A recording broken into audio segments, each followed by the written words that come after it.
Welcome to Revenge by Eve. Thanks for joining us. Relax and enjoy today's tale. I was scrolling through my phone looking for a recipe my mother-in-law had sent me when I accidentally opened the family group chat I didn't know existed. The one where they'd been talking about me for 3 years. Before this story goes any further, tell me, would you have confronted them immediately or done what I did? And as you listen, comment where you're listening from. I read everyone.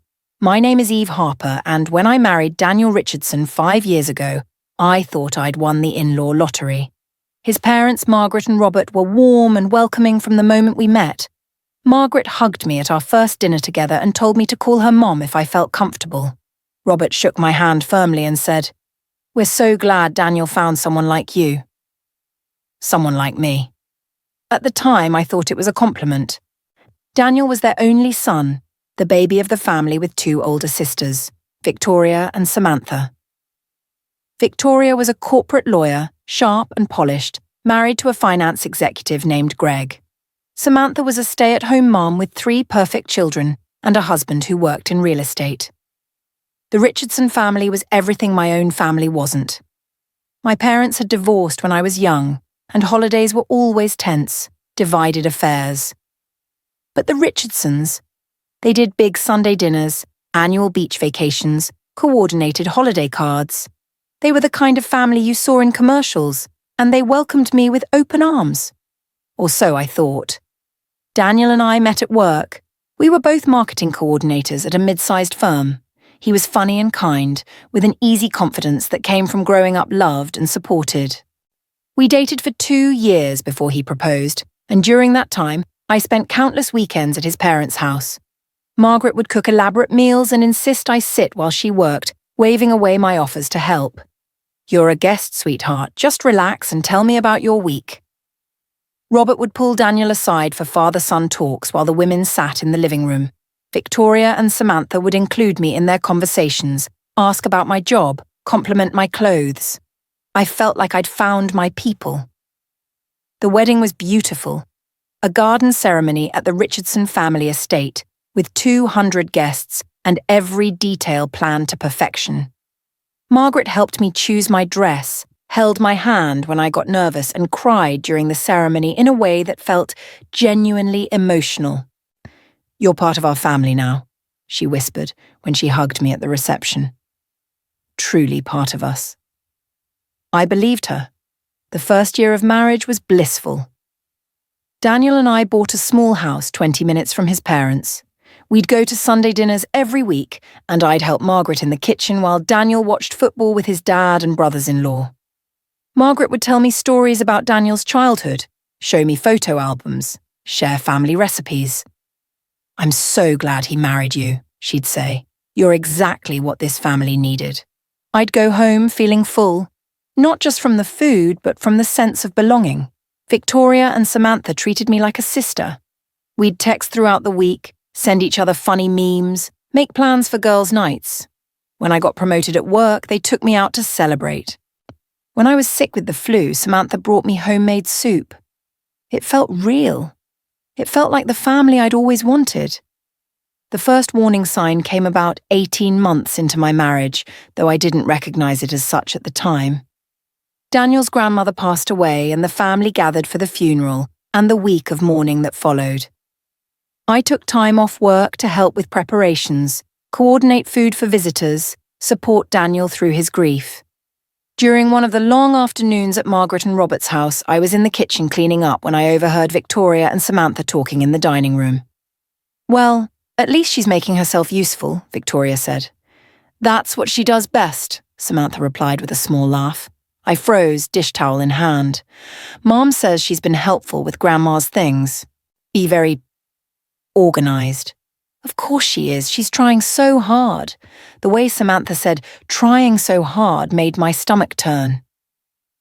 There was something in her tone, not quite mockery, but not quite kindness either. I told myself I was being paranoid. They were stressed. Grief did strange things to people. They didn't mean anything by it. But the comment stayed with me. After that, I started noticing small things.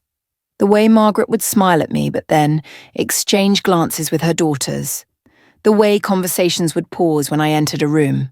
The way Robert would ask Daniel questions about our life, but rarely directed those questions to me. At Thanksgiving that year, I brought a dish I'd worked hard on, a family recipe from my side. I'd mentioned to Margaret that I wanted to contribute something meaningful, and she'd enthusiastically agreed. I set the dish on the table with the others, proud of how it had turned out. "What's this?"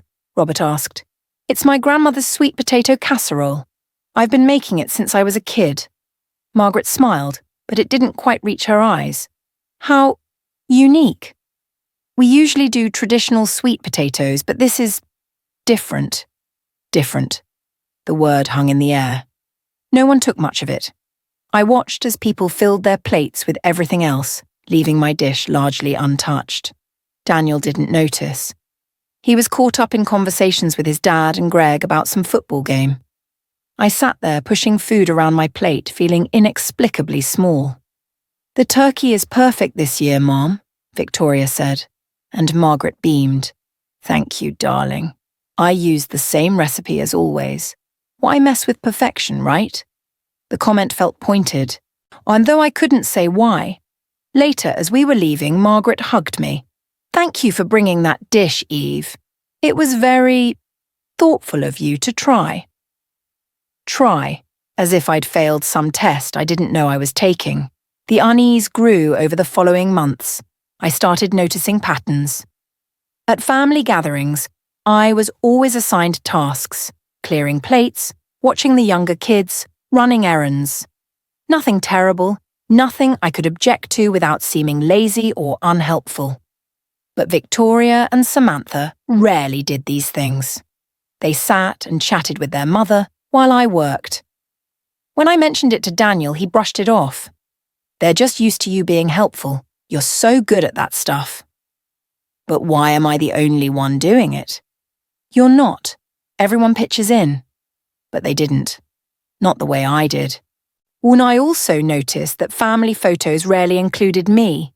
Margaret was constantly taking pictures of her grandchildren, of her daughters, of Daniel with his sisters.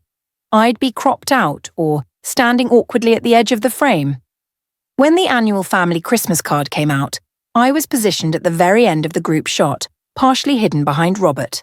Daniel didn't seem to notice. "We look good," he said, sticking the card on our fridge. I stared at my barely visible face and said nothing. The comments became more frequent too, little digs disguised as jokes or observations. "Eve, you've been working so much lately. I hope you're still making time for Daniel," Margaret said one Sunday, her voice sugary with concern. "I am. We both work full-time." Of course, I just worry. When I was raising children, I made sure to put family first, but everyone has different priorities. I didn't have children yet. We'd talked about waiting a few years, but the implication was clear. I was failing as a wife. Victoria would make comments about my clothes. "That's an interesting choice. Very bold." Samantha would talk about homemaking, her elaborate meal plans, her children's schedules, her perfect house, and then turn to me with a sympathetic smile. It must be hard keeping up with all that when you're working full-time. "I don't know how career women do it." The phrase career women always sounded like an insult when she said it. I started to dread Sunday dinners, started making excuses to skip them occasionally. Daniel would go without me, and I'd enjoy the quiet of our house. The relief of not performing for an audience that barely acknowledged I existed. But I couldn't articulate what was wrong. They were never overtly cruel. They never said anything I could point to as definitive proof they didn't like me. It was just a feeling, a constant gnawing feeling that I was tolerated, not accepted. Things escalated when Daniel and I announced we were trying for a baby. I'd expected excitement, support, the kind of warmth the Richardson family was supposedly famous for. Instead, Margaret's face went tight. "Oh, well, that's wonderful, honey. You don't sound excited," I said, confused. "I am. Of course I am. It's just, you're both still so young and you're working so hard. Are you sure you're ready?" We've talked about it a lot. We feel ready, Victoria jumped in. It's a huge commitment. I waited until I was 35, made sure my career was established first. I'm 29. That's not that young. Of course not, Samantha said quickly. It's just, babies change everything. Your whole life revolves around them. I hope you're prepared for that kind of sacrifice. Sacrifice. As if having a child would be some terrible loss rather than a joy. The conversation moved on, but I felt stung. This should have been a celebratory moment, and instead I felt like I'd announced something shameful. Over the next few months, as Daniel and I navigated the stress of trying to conceive, I noticed the family pulling away slightly. Margaret stopped calling as often. Victoria and Samantha's texts became less frequent. When I did see them, the questions were invasive. "Any news yet?" Margaret would ask, her eyes sharp. "Not yet." Well, these things take time. Unless there's something wrong. Have you seen a doctor? We're only a few months in. Still, better to know if there are issues. I've heard about women who wait too long and then can't conceive at all. The comments felt designed to increase my anxiety rather than offer support. When I finally did get pregnant 6 months later, I was terrified to tell them. But Daniel was so excited, and I didn't want to dampen his joy with my fears. We announced it at Sunday dinner. Daniel stood up and clinked his glass like he was giving a toast. "Eve and I have some news. We're pregnant." There was a moment of silence. Then Margaret smiled, wide and bright and completely artificial. "Oh my goodness, that's wonderful. Robert, did you hear? We're going to be grandparents again." Robert congratulated us. No, but his enthusiasm felt muted. Victoria hugged me, her embrace stiff. "Congratulations. How far along?" 8 weeks. "Oh, still early then. Anything could happen." The comment felt like a curse. Samantha was more effusive, but even her excitement felt performative. "This is amazing. Now our kids will have a cousin close in age." "Well, depending on when you're due, and assuming everything goes well." Assuming everything goes well. No one offered the pure, uncomplicated joy I'd expected. Everything came with a caveat, a warning, a subtle suggestion that I wasn't quite up for what was coming. The pregnancy was difficult, morning sickness that lasted all day, exhaustion that made work nearly impossible. And through it all, the Richardson family's support was minimal. Margaret would call occasionally to ask how I was feeling, but the conversations were brief and felt obligatory. She never offered to help, never suggested coming by with a meal or offering to do anything to make my life easier. Victoria and Samantha, both mothers themselves, offered advice that felt more like criticism. "You should really be taking more prenatal vitamins. I took 6 different supplements when I was pregnant. Are you still working full-time? That seems like a lot of stress for the baby. You should be exercising more. Pregnancy isn't an excuse to let yourself go." Every comment made me feel like I was failing before I'd even become a mother. Daniel tried to be supportive, but he was oblivious to the undertone of everything his family said. When I tried to explain how their comments made me feel, he'd tell me I was being oversensitive. They're just trying to help. They've all been through this before. They're making me feel incompetent. You're reading into things. They love you. But I didn't feel loved. I felt scrutinized, judged, found wanting. At 5 months pregnant, I was huge, carrying a lot of water weight on top of the baby. I was uncomfortable and self-conscious, but I was trying to embrace the changes in my body. At a family barbecue, I wore a maternity dress I'd bought that made me feel pretty despite everything. Samantha took one look at me and said, "Wow, you're really showing. I was never that big at 5 months. How much weight have you gained?" "I don't know. I'm not tracking it obsessively." "Oh, you should be. Too much weight gain can cause problems. For you and the baby," Margaret chimed in. "Samantha's right. You want to be careful." And I only gained 23 pounds with each of my pregnancies. I'd already gained 30 and I was only halfway through. I spent the rest of the barbecue feeling enormous and ashamed, hiding in baggy clothes I swore I'd wear from then on.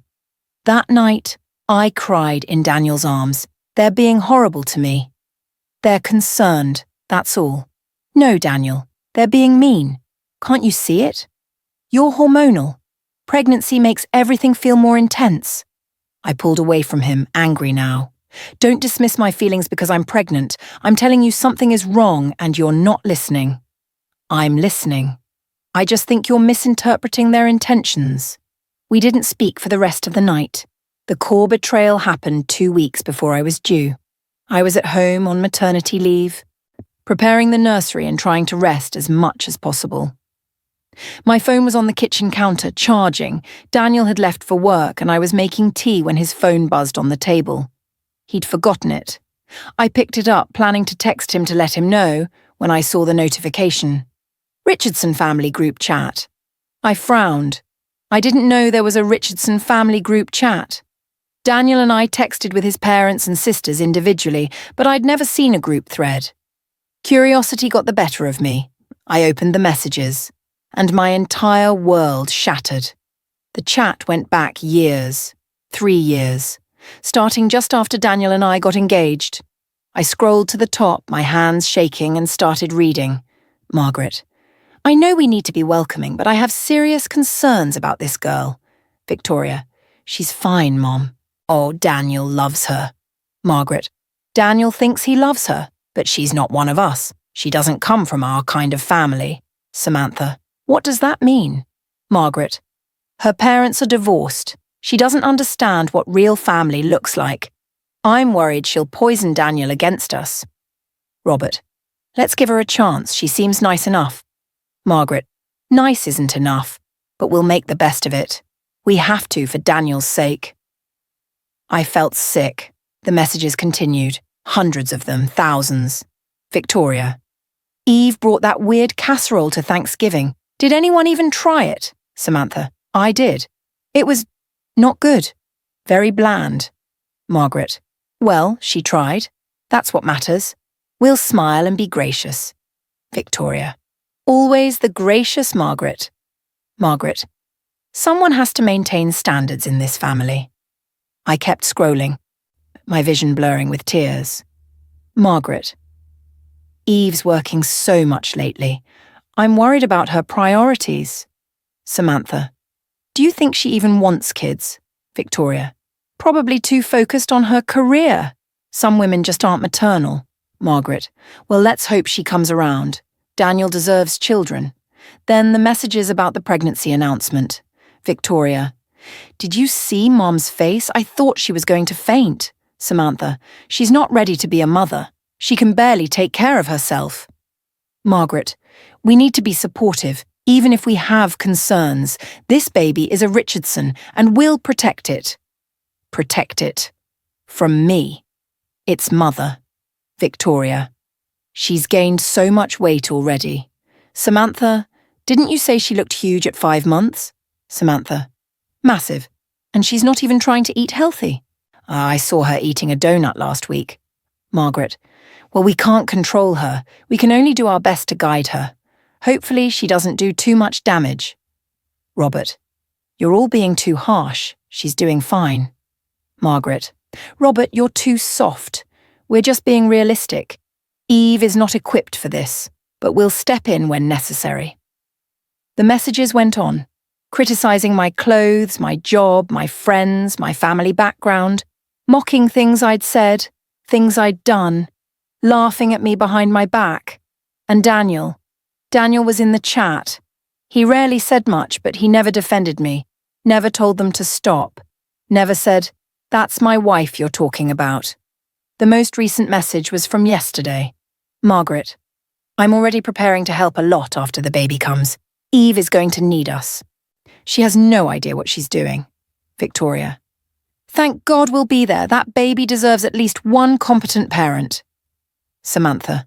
Harsh, Vic, but not wrong. Daniel. Let's just see how it goes. She's nervous, but she'll figure it out. She'll figure it out. That was his defense. That was the best he could offer. I dropped the phone like it had burned me. My chest was tight. I couldn't breathe. The room spun. 3 years. 3 years of smiling to my face while destroying me behind my back. 3 years of pretending to accept me while cataloguing every flaw, every failure, every way I didn't measure up to their standards. And Daniel knew. He'd been part of it. I ran to the bathroom and threw up. That was the moment I stopped waiting for them to change. I sat on the bathroom floor, my pregnant belly pressed against my knees. And I felt something inside me go cold and clear. They'd betrayed me. All of them. But especially Daniel.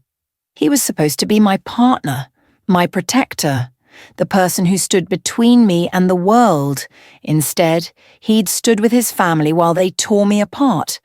I wasn't going to confront them. Not yet. Confrontation would give them the opportunity to deny, to gaslight, to make me feel like I'd misunderstood. No. I needed to be smart about this. I needed evidence. I needed a plan. And I needed to execute it perfectly. I picked up Daniel's phone and took screenshots. Every message, every cruel comment, every laugh at my expense. I sent them all to my email, then deleted the sent messages from his phone so he wouldn't know. Then I put his phone back exactly where he'd left it, and went to lie down. When Daniel came home that evening, having retrieved his phone from where I'd texted him I was calm. "How was your day?" he asked, kissing my forehead. "Quiet. Just resting." "Good. You need to take it easy," I smiled. "I know. Your mom called to check on me." His face brightened. "She did? That's sweet." "Yeah, she's really excited about the baby." "She is. We all are." I looked at my husband, this man I'd loved and trusted, and I felt nothing but contempt. But I didn't show it. I just smiled and nodded and played the role they'd all assigned me, the inadequate wife trying her best. Over the next 2 weeks, I prepared. I compiled all the screenshots into organized folders, sorted by person, by topic, by severity. I created a timeline of the worst comments. I also started documenting everything in real time. When Margaret called with thinly veiled criticism, I recorded it. When Samantha made a comment about my weight, I wrote it down with date and time. I built a case. Not for a court of law, but for the court of public opinion. Because the Richardson family cared deeply about their image, their reputation, the idea that they were good, upstanding people, and I was going to destroy that image. I gave birth to a healthy baby girl on a Tuesday evening. Daniel was there, supportive and loving in the way he'd always been in public. His family arrived at the hospital within hours. Margaret swept in, immediately taking charge. "Oh, let me see my granddaughter. Eve, how are you feeling?" "Tired, but okay." "Of course you are. Childbirth is exhausting. Here, let me hold her." She took my daughter from my arms without waiting for permission. Victoria and Samantha cooed over the baby, taking photos, making plans for visits and help they'd provide. "We'll set up a schedule," Margaret announced. "I'll come Monday and Wednesday. Samantha, you can do Tuesday and Thursday. Victoria, weekends?" They were organising my life, my time with my daughter, without asking me. "That's really not necessary," I started. "Nonsense, you're going to need help. First-time mothers always do. We're family. We take care of each other." I smiled. "Thank you. That's very kind." And I let them believe I was grateful. Let them believe I was the incompetent mother they'd always said I'd be. Let them think they'd won. I waited 3 months. 3 months of letting them help while I documented everything. Margaret's constant criticism disguised as advice, or Samantha's comparisons between my daughter and her own children. Victoria's pointed questions about when I'd lose the baby weight. I recorded it all. And then, when my daughter was 12 weeks old, I made my move. The Richardson family was hosting a big gathering, a christening celebration for my daughter. Extended family, friends, business associates. 80 people gathered at Margaret and Robert's estate. I wore a dress that made me feel beautiful. Did my hair and makeup carefully, smiled and thanked people for coming. Daniel stood beside me, proud and oblivious. After the ceremony, during the reception, Robert stood to give a toast. He talked about family, about legacy, about welcoming the newest Richardson into the fold. Then Margaret stood. She talked about the joy of grandchildren, the importance of strong family bonds, on the blessing of having everyone together. And then I stood. Daniel looked surprised. We hadn't planned for me to speak. "I'd also like to say a few words," I said, my voice clear and steady. The room quieted. "I want to thank everyone for being here today. Family means everything, and I'm so grateful my daughter is surrounded by people who care about her." Margaret smiled, pleased. "I also want to share something with all of you, something I discovered a few months ago that I think you all deserve to know." Daniel's face went pale. He knew. Somehow he knew. I pulled out my phone and connected it to the projector they'd set up for a slideshow of baby photos. For the past 3 years, the Richardson family has had a group chat, a private group chat where they've discussed me in ways I never knew about. I pulled up the screenshots. The room went silent as the messages appeared on the screen behind me. Margaret's comments about my background, Victoria's mockery of my clothes, Samantha's complaints about my weight, their concerns about my ability to be a mother, all of it, displayed for everyone to see. I watched Margaret's face go from confusion to horror to rage. "Eve, what are you doing?" she hissed. "I'm telling the truth," I said calmly. "For 3 years, you smiled to my face while tearing me apart behind my back. You made me feel crazy, making me doubt myself, making me think I was imagining your cruelty, but I wasn't imagining it. Here's the proof." I scrolled through more messages. The room was utterly silent except for the sound of shocked gasps and murmurs. "And Daniel," I turned to my husband, "you were in this chat. You saw every message. And you never once defended me." Daniel looked like he wanted to disappear. "Eve, this isn't, you're taking things out of context." "Am I? Which part is out of context? The part where your mother called me not one of us? Or the part where your sisters laughed about my weight gain during pregnancy? Or the part where all of you agreed I wasn't equipped to be a mother?" No one had an answer. I looked at the room full of people, family, friends, distant relatives, colleagues, all staring at the Richardson family with new eyes. I tried so hard to be part of this family. I bent myself into shapes I didn't recognize, trying to earn your approval, and the whole time, you were laughing at me. Margaret found her voice. "This is inappropriate. This is a celebration. This is the truth. And everyone deserves to know what kind of people you really are."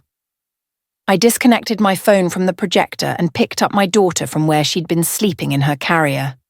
"I'm filing for divorce, Daniel. My lawyer will be in touch."